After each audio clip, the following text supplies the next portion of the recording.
This video is to help you be able to customise the pet bandana to suit your dog, or I shouldn't say dog, in fact your pet, whoever is going to wear this bandana. And actually it's mainly going to be covering the lettering, so it's all about the fact that you can write your pet's name. This could be applied to anything. Doing lettering like this, you could sew it onto a jumper, you could sew it onto a scarf. It doesn't need to be for your pet, it could in fact be for your friend, family, etc. So when you first look at this pattern, you're starting from here and it increases, it's got a set pattern to begin with, and then you're doing a repeat. So the first message is make the bandana as big as you need it to be for your pet. So whether you have a small pet or a larger pet, maybe a very small pet, if you're making it for a Chihuahua, you're going to want to stop when your bandana is a smaller triangle rather than carry on with those repeats in the pattern.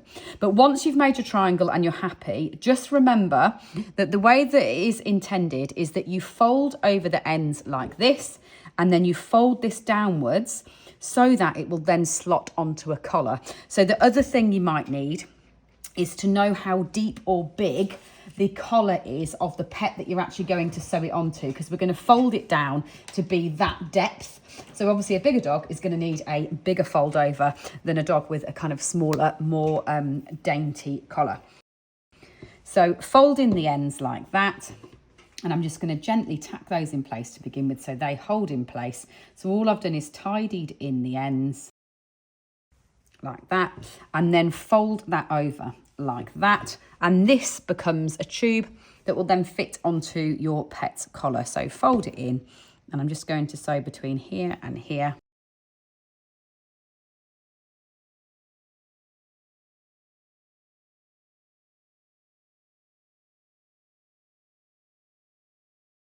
So then in terms of doing your lettering, what you need to make yourself first is a template. And this is essential so that you can then gauge how long your chain should be when you start to do your writing. So just draw yourself a really rough template. You do not need to be an artist to do this by any means. A really rough template. And that means that you can then write out the name or the word that you're going to add on. And all you need to do is try to envisage it being as continuous as possible. So obviously if it's a name, you're probably going to want to put a capital letter at the front of that. So imagine that as one big letter, and then try and view the rest of the letters as one continuous. So I've actually split this into two. I'm going to do the U and the S with one, and then the T and the Y with another short chain here.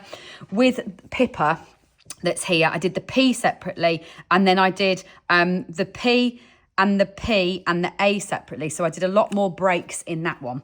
But once you've drawn yourself out a template, let me show you what you then do. So I've already made my R here by chaining and laying on the chain to this actual template before I then turn and I double crochet back down that chain. Now, a double crochet will give you an average width, which is what I've used here for the Pippa one. If you were writing a short, say, well, even if you wanted to do an initial, just do one letter, you could use a half treble to make this line thicker. You could use a slip to make this line thinner. So if you need to get a really long pet name on, then you could use a slip so that your lines will be slightly thinner so you can get a longer word on.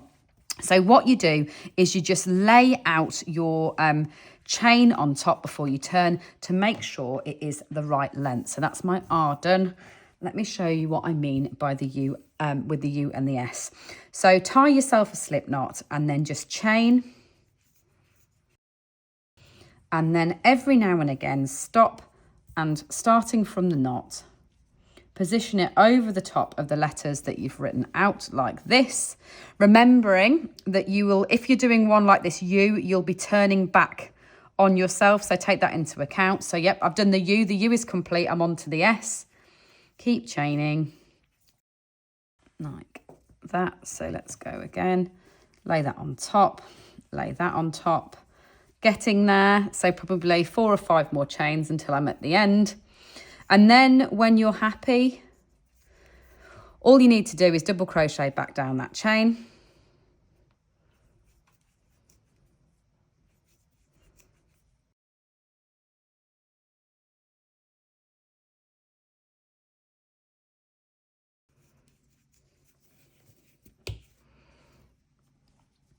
So then for something like the cross through the T or the dot of an I, with an I, all I've done is done 6 in a ring. So your kind of classic magic circle 6 in a ring. And then I've increased up to 9 stitches. So I've done double crochet 1, double crochet 2 into the next stitch to create a nice scaled dot above the I. To do a line across the T, I'd probably be tempted to slip stitch rather than double crochet that. So do yourself a little line of your chains, and then if you say slip back,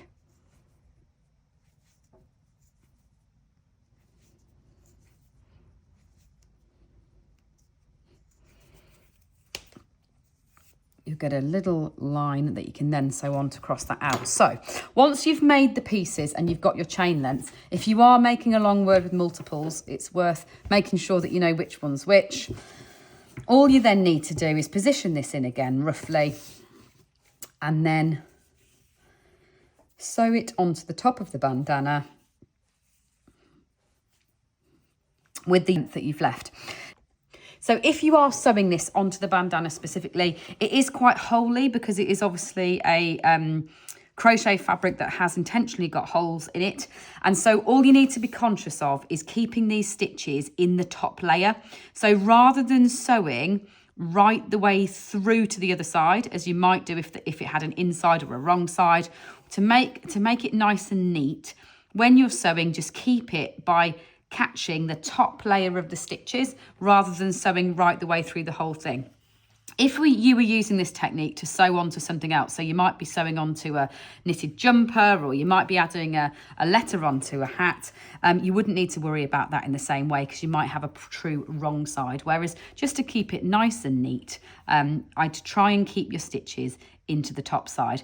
Now, to get it most flat and attached and looking neat, what I'm doing is I'm back stitching along one side, and then I'll turn and I'll come back down the other side. So I'm positioning this in. If you are somebody who doesn't feel as confident with this sewing, maybe you've not done anything like this before, then you could always use a pin, let's say a blocking pin, or what have I got here? I've got a sewing needle that I could even use, is pin in position like that before you carry on sewing. So that way you won't have to keep realigning it as you go along.